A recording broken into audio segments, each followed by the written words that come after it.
So welcome to all. जैसा कि हमने प्रीवियस वीडियो में देखा कि हम काइनेमेटिक्स को स्टार्ट करने वाले हैं। आज काइनेमेटिक्स में हम स्टार्ट कर रहे हैं मोशन इन स्ट्रेट लाइन, और मोशन इन स्ट्रेट लाइन में हम इसके इंट्रोडक्शन की बात कर रहे हैं। तो बच्चों, मोशन जब नाम आता है तो हमें देख के क्या फीलिंग होती है? कोई भी इंसान चल रहा है या कोई भी ऑब्जेक्ट या कोई भी चीज़ अपनी जगह से एक जगह दूसरी जगह मूव कर रही है, इज कॉल्ड मोशन। बट क्या एक्चुअल में ये सही है? जैसे लाइक मैं अभी मेरी जगह पे खड़ा हुआ, है ना, आप बोलोगे सर आप तो रेस्ट पे हो।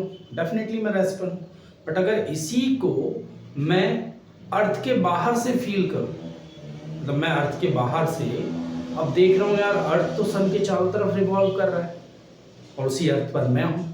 तो राइट नाउ अगर मुझे आप कह रहे हो कि मैं रेस्ट पर हूँ, बट मैं जब अर्थ के बाहर से इस चीज़ को ऑब्जर्व कर रहा हूँ तो मैं तो मोशन में हूँ, क्योंकि अर्थ मूव कर रही है।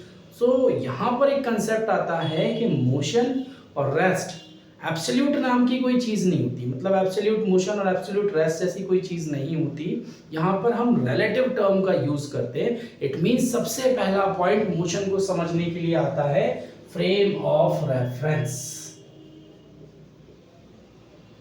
Frame of reference. अब ये फ्रेम ऑफ रेफरेंस क्या बोल रहा है? बड़ा सा नाम आ गया यहाँ पर, थोड़ा सा डर लगने लगा यार क्या चीज़ है। तो यार इसको हम अगर हटाएं, हम सिंपल से एक छोटा सा वर्ड लेते हैं, फिक्स्ड पॉइंट। एक फिक्स्ड पॉइंट होना चाहिए किसी भी ऑब्जेक्ट के मोशन और रेस्ट को डिफाइन करने के लिए, is called frame of reference. जैसे मैंने कंसीडर किया कि यार मान लो कि दो बच्चे हैं, वो इस बस में बैठे हुए हैं, एक बच्चा ए और एक बच्चा बी, और एक बच्चा नीचे जमीन पर खड़ा हुआ है, ये बच्चा है सी। ये बच्चा सी इन दोनों बच्चों को देख रहा है। तो सी के रेस्पेक्ट में ये दोनों बच्चे, चूंकि बस मूव कर रही है, तो सी के रेस्पेक्ट में ये दोनों बच्चे मूव कर रहे हैं, यानी कि मोशन में, है ना। बट अगर वहीं पर मैं आपसे क्वेश्चन करता हूँ बी के रेस्पेक्ट में ए मोशन में है क्या? नहीं, आप बोलोगे बी के रेस्पेक्ट में तो ये रेस्ट पे रुका हुआ है, जबकि सी के रेस्पेक्ट में ए मूव कर रहा है मोशन में। तो इसका मतलब हम एक ही टाइम पर उस पर्सन को मोशन में भी बोल रहे हैं और उस पर्सन को रेस्ट में भी बोल रहे हैं। तो मुद्दा ये है कि यार ये वाला पर्सन अगर इसके रेस्पेक्ट में देखा जाएगा तो रेस्ट में होगा, और इसके रेस्पेक्ट में देखा जाएगा तो मोशन में होगा। Is called frame of reference, यानी कि फिक्स्ड पॉइंट। तो कहीं पर भी एक फिक्स्ड पॉइंट हमें डिसाइड कर लेना है, नहीं तो न्यूमेरिकल में दिया होगा, नहीं दिया गया ग्राउंड को हम रेफरेंस मान लेंगे। तो ग्राउंड को रेफरेंस मानते हुए हम देखेंगे कोई भी ऑब्जेक्ट रेस्ट में है या मोशन में। अब आई होप कि आपको फ्रेम ऑफ रेफरेंस तो क्लियर हो गया होगा कि फ्रेम ऑफ रेफरेंस क्या होता है। अब बात आती है दो बेसिक सी और छोटी छोटी डेफिनेशंस की, कि यार किसी भी ऑब्जेक्ट को हम रेस्ट में कब बोल सकते हैं। तो हम यहां पर लिख सकते हैं कि if position of an object does not change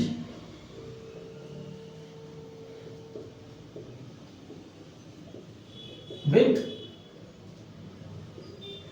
respect of time, with the respect of time,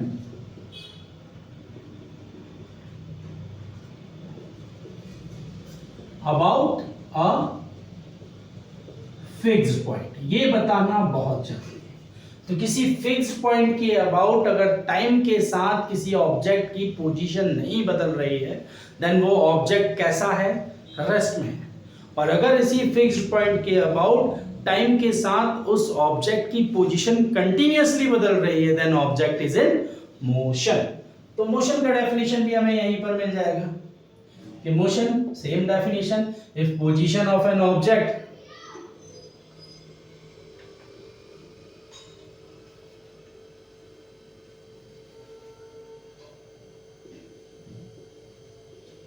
changes with respect to time, मतलब पूरा डेफिनेशन आपने वही लिखा है, position of an object changes with respect to time about a fixed point then object is in motion।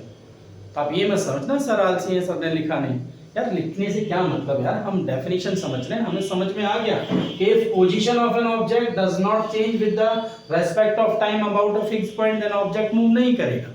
और अगर यही position change हो रही है फिक्स पॉइंट के अबाउट टाइम के रेस्पेक्ट में, देन ऑब्जेक्ट मूव करेगा। सिंपल सा कंसेप्ट है कि मोशन और रेस्ट एक दूसरे पर रिलेटिव टर्म है, फिक्स्ड पॉइंट होना कंपलसरी है।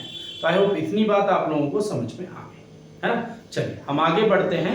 अब यहाँ एक इंपॉर्टेंट टर्म हमारे पास आती है पोजीशन वेक्टर, और ये बड़ा ही इंपॉर्टेंट टर्म है जो कि हमें सीखना पड़ेगा इस चैप्टर को आगे ले जाने के लिए। तो पोजीशन वेक्टर क्या है, अगर मैं बात कर रहा हूं पोजीशन वेक्टर की, मान लो एक कोई पॉइंट है ये ए, इस पॉइंट की पोजीशन हमें किसी ना किसी फिक्स पॉइंट के अबाउट डिफाइन करनी पड़ेगी, जैसा कि मैंने अभी अभी आपको समझाया। मान लीजिए फिक्स पॉइंट ये है ओ, अब इस पॉइंट के कुछ कोऑर्डिनेट्स होंगे, मैंने मान लिया x1 y1 जो x एक्सिस और y एक्सिस के अबाउट कुछ। तो the position of this vector, position of this point in vector form is called position vector. Define कैसे करेंगे बच्चों हम, तो हम इसको बड़े सिंपल तरीके से डिफाइन करेंगे। OA vector is equals to x i cap, we know that कि x एक्सिस को हम i कैप का सिंबल लगा के रिप्रेजेंट करते हैं एंड y एक्सिस को हम j कैप का सिंबल लगा के रिप्रेजेंट करते हैं। तो this is the position vector of particle A। बड़ा ही सिंपल सा कांसेप्ट था। अब यहाँ पर एक और कांसेप्ट आता है कि यार मान लो ये पार्टिकल मूव करके कुछ देर के बाद पोजीशन B पर चला गया, B के कोऑर्डिनेट्स अब हमने मान लिए, ये x1 और y1 मैंने कंसीडर कर लिया, ये x2 और y2 कंसीडर कर लिया मैंने। तो ये x1 y1 हो गए OA वाले। अब OB वाले पोजीशन वेक्टर को हम किस तरह से डिफाइन करेंगे, तो OB वाले पोजीशन वेक्टर को हम डिफाइन करेंगे x2 i cap plus y2 j cap. This one is the position vector of point B। Point B की पोजीशन यही वेक्टर रिप्रेजेंट कर रहा है कि नहीं कर रहा है ना। अब आपके पास तीसरी टर्म आती है, वो टर्म ये है कि यार डिस्प्लेसमेंट वेक्टर क्या होगा, डिस्प्लेसमेंट वेक्टर क्या होगा। तो यार हमने यहां पर देखा कि एक पार्टिकल A से B तक डिस्प्लेस होकर गया, एक से B तक मूव करके गया, is called displacement vector. And we know that कि अगर मुझे डिस्प्लेसमेंट वेक्टर निकालना है, displacement vector is represent by AB vector, और AB को हम कैसे डिनोट करेंगे, final minus initial. Final position इसकी क्या हो गई, OB वेक्टर हो गई, और इनिशियल पोजीशन इसकी क्या हो गई, OA वेक्टर। तो फाइनल पोजीशन इसकी OB वेक्टर और इनिशियल पोजीशन इसका OA वेक्टर। अब मैं यहां पर अगर वो प्रीवियस वैल्यू पुट कर दूं, like OB vector is equals to x2 minus x1 i cap plus y2 minus y1 j cap. So this is the displacement vector of this particle। तो यहां हमने एक छोटा सा कंसेप्ट देखा, किसी भी पार्टिकल की पोजीशन को वेक्टर फॉर्म में कैसे रिप्रेजेंट करेंगे, वो आपके सामने लिखा हुआ है। इस A वाले पॉइंट का वेक्टर फॉर्म और B वाले पॉइंट का वेक्टर फॉर्म। अगर पार्टिकल A से B तक मूव कर रहा है देन डिस्प्लेसमेंट वेक्टर सिंपल है, फाइनल माइनस इनिशियल। यहां पर हमारे पास डिस्प्लेसमेंट वेक्टर हमने निकाल लिया। तो ये दूसरी चीज आई होप आपके समझ में आ गई। आपको रेस्ट और मोशन क्लियर हो गया, आपको डिस्प्लेसमेंट वेक्टर और पोजीशन वेक्टर के बारे में पता चल गया। अब धीरे धीरे चीजों को हम आगे बढ़ा रहे हैं। अब हम बात कर रहे हैं डिस्टेंस एंड डिस्प्लेसमेंट। तो हमारा पूरा मुद्दा डिस्प्लेसमेंट निकालने पर रहेगा, पूरा ध्यान उसी पर रहेगा। डिस्टेंस इजीली कैलकुलेट कर सकते हैं। डिस्टेंस में करना क्या है, प्लस करना है, समझते हैं। चलिए, तो अगर मैं नेक्स्ट पॉइंट की बात करूं तो नेक्स्ट पॉइंट मेरे पास आ रहा है डिस्टेंस एंड डिस्प्लेसमेंट। तो सबसे पहले हम डिस्टेंस के बारे में चर्चा करते हैं। तो अगर मैं डिस्टेंस और डिस्प्लेसमेंट की बात कर रहा हूं तो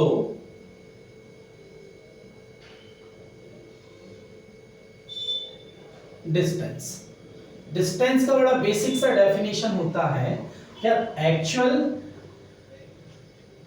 path covered by an object. किसी भी ऑब्जेक्ट ने एक्चुअल कितना पाथ कवर किया है उसको प्लस कर दो, उसको देख लो, वो आपका क्या हो जाएगा, डिस्टेंस। लाइक एक पार्टिकल O से A तक गया, फिर A से B तक गया, फिर B से राउंड मार के C पर आ गया, फिर आपसे डिस्टेंस पूछ लिया कि यार O से C तक का डिस्टेंस कितना होगा, तो आप सिंपल सा डेफिनेशन का कंसेप्ट लगाओगे कि यार distance is equals to OA plus AB plus BC is your distance. आपका उस पार्टिकल का डिस्टेंस फाइंड हो गया। डिस्टेंस इज इक्वल्स टू क्या, सारे डिस्टेंस को, जितनी भी पाथ हैं, जितनी भी वहां पर दूरियां हैं, सभी को प्लस कर दो, हमें क्या मिल गया, डिस्टेंस मिल गया। बड़ा सिंपल सा कंसेप्ट है। तो actual path covered by an object is called distance. अब यार हमें देख के पता चल रहा है कि यहाँ डायरेक्शन वायरेक्शन का तो कोई रोल है नहीं। इट मींस ये कैसी क्वांटिटी है, ये स्केलर क्वांटिटी है, स्केलर क्वांटिटी है। अब displacement is always, sorry, distance is always positive.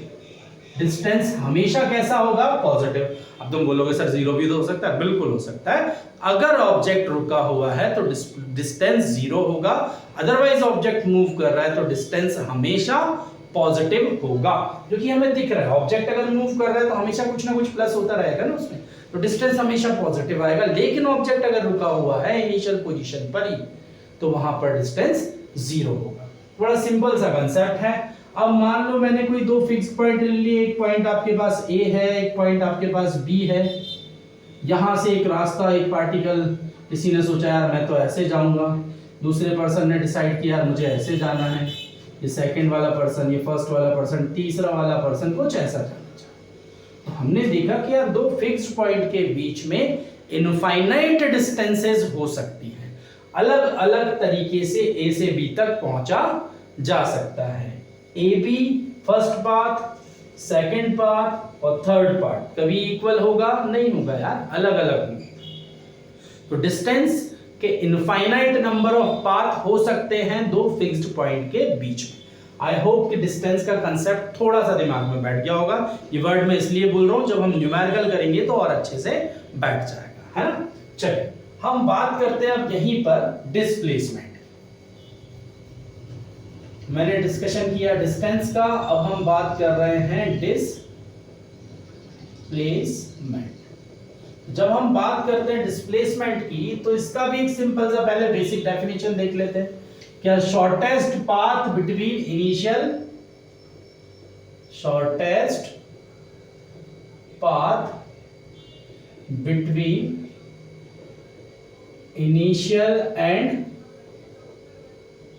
Final position is called displacement.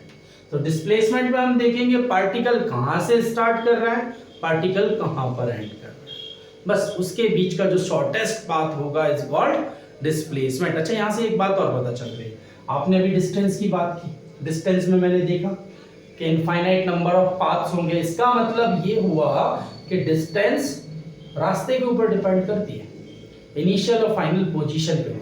जबकि यहां पर डिस्प्लेसमेंट की मैं बात करूं, displacement is the shortest path between initial and final position which is path number 1। यानी कि जो डिस्प्लेसमेंट होगी वो इनिशियल और फाइनल पोजीशन पे डिपेंड करेगी, पाथ्स पे डिपेंड नहीं करेगी, है ना। चलो इसको थोड़ा सा और समझते हैं। जैसे इसी क्वेश्चन को मैंने लिया, O से A तक पार्टिकल गया, पार्टिकल A से B तक गया, यू टर्न मारा, B से C तक आया। अब आपको डिस्प्लेसमेंट कैलकुलेट करनी है, तो आपने कहा चलो करते हैं, कैसे करें। अब चूंकि डिस्प्लेसमेंट है, displacement is a vector quantity, तो वेक्टर को तो आपको दिमाग में रखना पड़ेगा, है ना। बड़ा सिंपल कंसेप्ट हो जाएगा अगर वेक्टर को आप अपने दिमाग में रख के डिस्प्लेसमेंट के क्वेश्चन सॉल्व करते हो।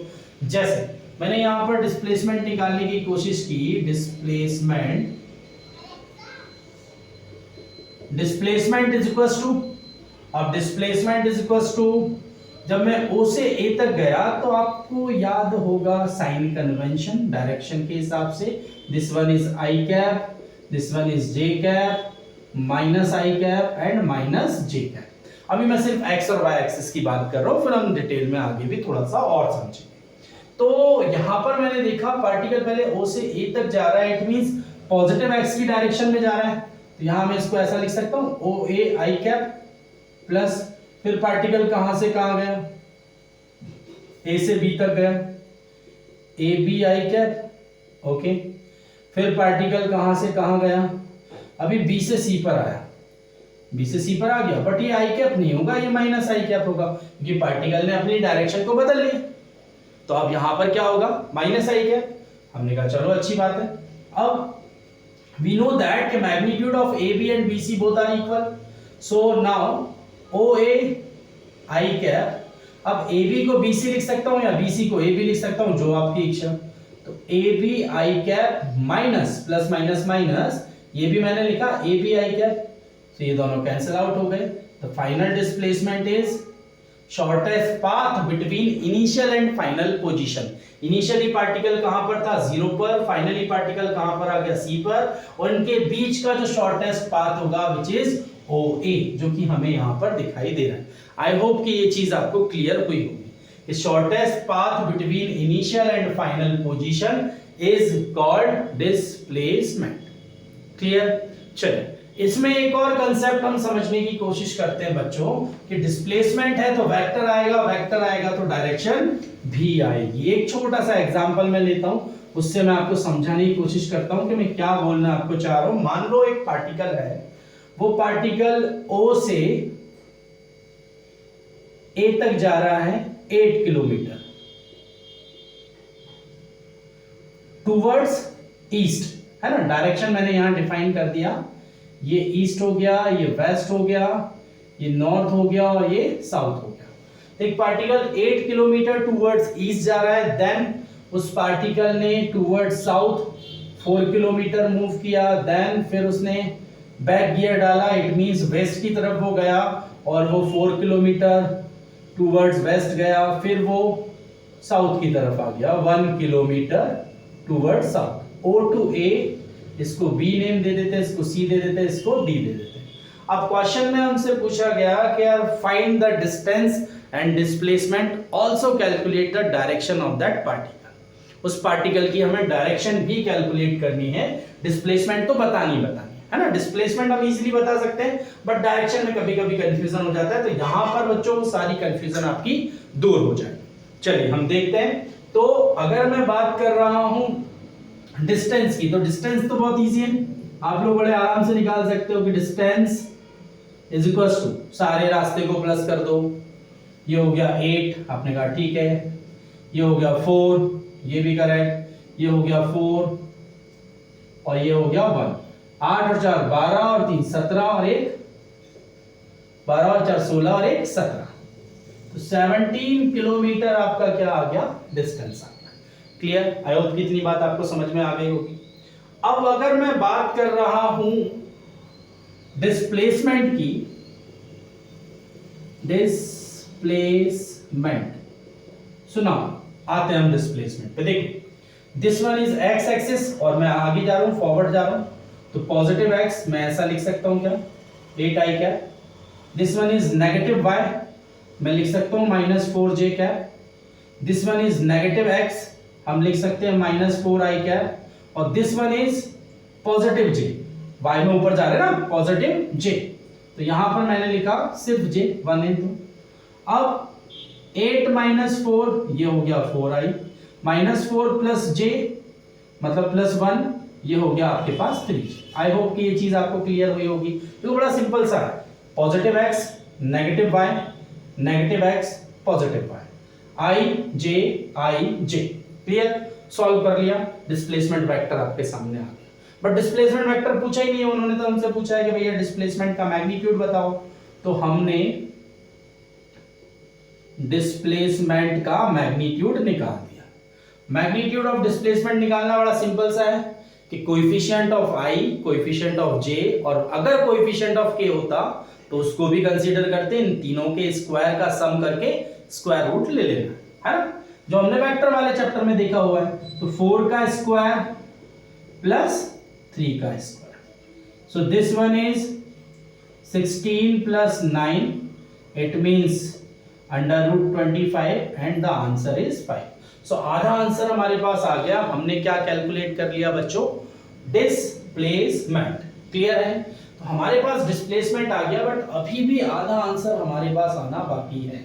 और वो आंसर क्या है? वो आंसर ये है कि हमारे पास डिस्प्लेसमेंट तो आ गया है, बट डिस्प्लेसमेंट के बाद डायरेक्शन को कैसे कैलकुलेट करें। सो डायरेक्शन के लिए देखो बच्चों, हमने क्या किया, डिस्प्लेसमेंट वेक्टर को पिक किया। डिस्प्लेसमेंट वेक्टर हमारे पास क्या है? मान लो डिस्प्लेसमेंट वेक्टर r से डिनोट कर रहा हूं मैं। डिस्प्लेसमेंट वेक्टर आपके पास है 4i cap minus 3j cap. अब आपको कुछ नहीं करना है, आपको एक ट्रायंगल फॉर्म कर लेना है। कैसा ट्रायंगल? देखो 4i कैप, मैंने ये बना लिया 4i cap, 3j cap, minus का j है तो नीचे आ जाएगा। तो पहले वेक्टर का जहां पर हेड खत्म हो रहा है, आगे वाला फेस आ रहा है, वहीं से दूसरे वाले की टेल स्टार्ट कर दो, मतलब वहीं से वेक्टर स्टार्ट कर दो। तो माइनस 3j। अब पहले वाले की टेल पकड़ लो, दूसरे वाले का हेड पकड़ लो, ये डायरेक्शन आप बता दो। आपने कहा अच्छी बात है। अब एक और इंपॉर्टेंट चीज कि जो वेक्टर की डायरेक्शन आपको मिली, ये डायरेक्शन तो ये वाली है, ऐसी है ना डायरेक्शन, गलत तो नहीं हूं मैं? ये वाली डायरेक्शन जा रहा है, देखो ये इधर जा रहा है, ये नीचे आ रहा है, तो फाइनल डायरेक्शन, रिजल्टेंट की डायरेक्शन क्या हो गई? ये यहां पर हमने बता दिया। अब इंपॉर्टेंट चीज ये है कि यहां पर एंगल बन रहा है थीटा, इसी को निकाल रहे हैं हम। So tan theta is equals to perpendicular upon base, perpendicular upon base. And we know that कि पाइथागोरियन ट्रिपलेट्स अगर 3 4 5 होते हैं तो 3 के सामने वाला एंगल कितना होता है बच्चों? 37। 4 के सामने वाला एंगल कितना होता है? 53। आई होप ये पहले भी मैं बता चुका हूं, आप लोगों को क्लियर होगा, है ना? तो यहां पर ये वाला एंगल 37 होगा। इट मींस थीटा की वैल्यू कितनी आ गई? 37। अब हम लिखेंगे कैसे इसको? सो हम यहां पर लिखेंगे ये वाला वेक्टर इसके साथ, ये वाला वेक्टर इसके साथ कितने डिग्री का एंगल बना रहा है? 37 का। So the answer is magnitude of displacement is 5 and the direction is 37 degree towards east, sorry 37 degree east towards south, 37 degree east towards south. East की तरफ जा रहा है, कितना डिग्री का एंगल बना रहा है? 37। और किसकी तरफ झुका हुआ है? साउथ की तरफ झुका हुआ है। क्लियर हो गई बात? तो यहां से हमारे डायरेक्शन वाले क्वेश्चन कभी गलत हो ही नहीं सकते। आपको कुछ नहीं करना है, आपको आई जे के का कंसेप्ट लगा दिया, डिस्प्लेसमेंट वेक्टर निकाल लिया, मैग्नीट्यूड इजीली निकाल सकते हैं हम, ये भी आ गया। इस डिस्प्लेसमेंट वेक्टर से एक ट्रायंगल फॉर्म कर लेना, ट्रायंगल फॉर्म करके tan थीटा का कंसेप्ट लगाओ, थीटा निकालो, और जो थीटा निकल रहा है उसे डायरेक्शन के कोऑर्डिनेट्स में पुट कर दो। बड़ा आराम से आप बता सकते हो थीटा इतना बन रहा है ई के साथ में, ईस्ट के साथ में, और किस तरफ झुका हुआ है? साउथ की तरफ झुका हुआ है। तो 37 degree east towards south, that's it. तो यहां पर हमारा ये कंसेप्ट क्लियर हो जाएगा। चलिए अब हम बढ़ते हैं एक और कंसेप्ट पर। डिस्प्लेसमेंट का एक और कंसेप्ट आता है जिसपे न्यूमेरिकल बनते हैं। एक तो कंसेप्ट आपके पास ये हो गया। अब डिस्प्लेसमेंट का एक कंसेप्ट ये आता है कि यार अगर सर्कल है और सर्कल के केस में आपसे वो डिस्प्लेसमेंट पूछ रहे हैं तो क्या क्या चीजें आपके सामने आ सकती हैं।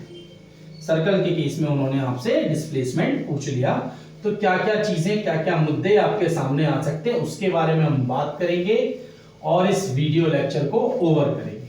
और इसी टॉपिक के न्यूमेरिकल अगले वीडियो लेक्चर में हम तो सारा टॉपिक आपका उसमें ओवर दी एंड, है ना। तो यहां पर देखो बड़ा सिंपल सा कंसेप्ट है। हम डिस्प्लेसमेंट इन सर्कल, आप ऐसा लिख सकते हो उसको, डिस्प्लेसमेंट इन सर्कल। तो जब हम सर्कल में डिस्प्लेसमेंट की बात करते हैं तो पहला केस अगर मैं लूं, पहला केस मान लो हमने पूरा सर्कल ले लिया, पूरा सर्कल लिया, इसका रेडियस कितना है बच्चों आपके पास? r है। आपने कहा ठीक है, एक पार्टिकल स्टार्ट कर रहा है a से और घूम के वो पार्टिकल वापस से कहां पर आ जाता है? a पर आ जाता है। तो अब मैं आपसे कहूं कि यार डिस्टेंस कितना होगा, तो आप झट से आंसर दे दोगे सर इस सर्कल की सरकमफेरेंस, यही होगा ना actual path, which is 2 pi r। फिर मैं आपसे पूछूं डिस्प्लेसमेंट कितना होगा, डिस्प्लेसमेंट के लिए आप क्या बोलोगे? Shortest path between initial and final position. अब इनिशियली पार्टिकल यहीं पर है, फाइनली भी पार्टिकल यहीं पर आ गया, सो द डिस्प्लेसमेंट इज 0। इनके बीच का डिस्प्लेसमेंट क्या हो जाएगा? 0 हो जाएगा, है ना। अब यहां पर डिस्प्लेसमेंट 0 हो गया तो एक केस तो ये हो गया, बड़ा सिंपल सा केस है, कोई दिक्कत नहीं आई। अब मैंने इसी सर्कल को इसी सर्कल को आधा कर दिया, हाफ सर्कल ले लिया, रेडियस वही ली आर, पार्टिकल पॉइंट ए से स्टार्ट कर रहा है, घूम के पॉइंट बी पर आ रहा है। अब मैंने आपसे पूछा कि यार बच्चों बताओ डिस्टेंस और डिस्प्लेसमेंट क्या होंगे, आपने झट से बताया कि सर डिस्टेंस जो होगा वो अब आधा सर्कल सरकमफेरेंस हो जाएगा, पूरे सर्कल का सरकमफेरेंस 2 पाई आर, आधे को 2 से डिवाइड कर दिया हमने, तो 2 से 2 कैंसिल हो गया, तो कितना आ गया आपके पास पाई आर। फिर मैंने पूछा कि यार डिस्प्लेसमेंट कितना होगा, तो डिस्प्लेसमेंट के लिए आपने बोला sir shortest path between initial and final position, initially वो यहां पर था, फाइनली वो ये आ गया, शॉर्टेस्ट पाथ था ये हो गया, it means diameter of the circle, और डायमीटर ऑफ द सर्कल मतलब 2 आर। ये भी सिंपल है। तो हमने दो केस देख लिए, एक केस हमारे पास ये दिया हुआ है, दूसरा केस हमारे पास ये आ गया। अब हम तीसरे केस की बात कर रहे हैं। थर्ड केस में क्या हो रहा है हमारे पास, तीसरे केस में मैंने इस सर्कल को 1/4 में डिवाइड कर लिया, इट मींस यहां 90 डिग्री का एंगल आ गया। ये आपके पास रेडियस और पार्टिकल वही पॉइंट ए से स्टार्ट करके कहां पर जा रहा है, पॉइंट बी पर जा रहा है। अब पार्टिकल पॉइंट ए से स्टार्ट करके पॉइंट बी पर जा रहा है, इट मींस अगर मैं यहां पर डिस्टेंस की बात करूं तो distance is equals to 2 pi r divided by 4, तो this one is pi r by 2, distance तो आपका ये आ गया। अब अगर मैं डिस्प्लेसमेंट की बात कर रहा हूं तो displacement is the shortest path between initial and final position. अब शॉर्टेस्ट पाथ इनिशियल और फाइनल पोजीशन के बीच का तो यही होगा, और यहां में दिख रहा है एक राइट एंगल ट्रायंगल, मतलब पाइथागोरस थ्योरम से आंसर आ जाएगा। बट इसको ठीक है मैं वेक्टर फॉर्म में कर रहा हूं। देखो ये x हो गया, x को मैं कैसे लिख सकता हूं, आर आई कैप, ये j हो गया मतलब y आर जे कैप। अब अगर इसका मैग्नीट्यूड मैं लूं डिस्प्लेसमेंट का, तो अंडर रूट फर्स्ट वाले वेक्टर के कोएफिशिएंट का स्क्वायर प्लस सेकंड वाले के कोएफिशिएंट का स्क्वायर। अब ये आपने सॉल्व किया तो ये आपके पास आ गया अंडर रूट 2r, तो ये आपके पास डिस्प्लेसमेंट आ गया। अदरवाइज आप पाइथागोरस थ्योरम लगा के डायरेक्टली भी निकाल सकते हैं, कोई इशू नहीं है ना। अब चौथा और इंपॉर्टेंट केस हमारे पास आ रहा है, मान लो कि अब की बार आपको एंगल थीटा दिया है, कोई भी ऑर्बिटरी शेप आपके पास आ गया, एंगल कितना है थीटा, पॉइंट ए से स्टार्ट हो रहा है और पॉइंट बी तक जा रहा है। अब पॉइंट ए से स्टार्ट हो रहा है और पॉइंट बी तक जा रहा है, हमें डिस्प्लेसमेंट निकालनी है और डिस्टेंस निकालनी है, तो पहले तो डिस्टेंस निकालते हैं। अब डिस्टेंस अभी तक तो सरकमफेरेंस निकाल रहे थे 2 पाई आर, आधा सर्कल, 1/4 सर्कल, 1/8 सर्कल। अब यहाँ कैसे पता चलेगा कौन सा सर्कल, तो यहाँ कंसेप्ट आएगा थीटा वाला, angle subtended is equals to arc upon radius, और हम क्या निकालने वाले हैं आर्क।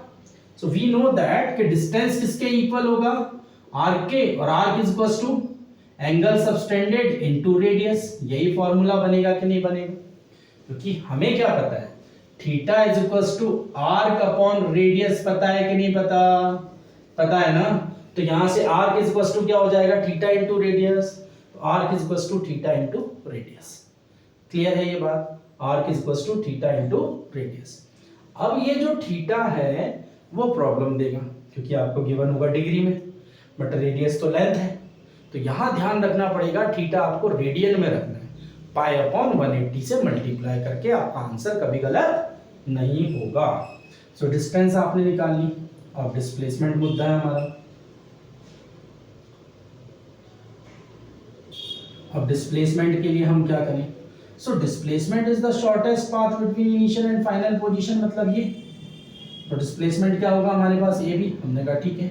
अब डिस्प्लेसमेंट के लिए देखो बच्चों में क्या कर, यहां से एक लाइन खींच रहा हूं, ये लाइन कुछ और नहीं एंगल बाइसेक्टर है, इसलिए इस एंगल को क्या कर दिया बाइसेक्ट कर दिया। अब चूंकि ये दोनों रेडियस इक्वल हैं, तो ये आपको पता है कि कौन सा ट्राइंगल बन रहा है, आइसोसेलेस ट्राइंगल है। आइसोसेलेस ट्राइंगल में जो एंगल बाइसेक्टर होता है वो लाइन बाइसेक्टर भी होता है ना। अब ये बेसिक चीजें है ना। तो यहाँ पर ये वाली पार्ट x हो जाएगी, ये वाली पार्ट भी x हो जाएगी, ये वाला एंगल θ/2 आ जाएगा और ये वाला एंगल भी θ/2 आ जाएगा। आई होप कि इतनी चीज आपको समझ में आ गई। अब देखो आप डिस्प्लेसमेंट निकालने के लिए आपको क्या चाहिए, ए बी, और ए बी निकालने के लिए आपको चाहिए 2x। तो अगर मैं x की वैल्यू निकाल लूं तो डबल करके 2x मिल जाएगा और 2x मिल जाएगा, डिस्प्लेसमेंट मिल जाएगा। x की वैल्यू निकालने के लिए देखो हम क्या कर रहे हैं, हमने ये वाला ट्राइंगल कंसीडर किया और इस वाले ट्राइंगल में साइन थीटा लगा दिया। तो sine theta is equals to perpendicular upon hypotenuse, x is equals to क्या हो जाएगा r sine theta by 2। x मिल गया, आपको क्या चाहिए 2x, निकल गया आंसर। अभी डिस्प्लेसमेंट क्या था ab is equals to 2x is equals to 2r sine theta by 2। Clear. अब देखो एक इंपॉर्टेंट रिजल्ट, थीटा, इस वाले केस को देखना, थीटा कितना है 360 रख दो, 360 बाई 2 कितना हो गया 180, साइन 180 कितना होगा 0, पूरा 0 हो गया। देखो डिस्प्लेसमेंट 0 आ रहा है। दूसरा केस 180 बाई 2 90, साइन 90 कितना हो जाएगा 1, कितना आ गया 2r, देखो कितना आ रहा है 2r। तीसरे केस में 90, साइन 90 बाई 2 45, साइन 45 की वैल्यू 1/√2, √2 से √2 कैंसिल हुआ तो √2r, देखो कितना आ रहा है √2r। मतलब ये जनरल फॉर्मूला, आप किसी भी एंगल से डिस्प्लेसमेंट को कैलकुलेट कर सकते हो। तो आई होप कि आपको ये डिस्प्लेसमेंट का कंसेप्ट आ गया है समझ में। नेक्स्ट वीडियो में मैं डिस्टेंस डिस्प्लेसमेंट से रिलेटेड कुछ अच्छे क्वेश्चन आपको करवा दूंगा, जिससे आपकी इन टॉपिक की बहुत अच्छे से प्रैक्टिस हो जाए। चलिए बच्चों, have a nice day, thank you.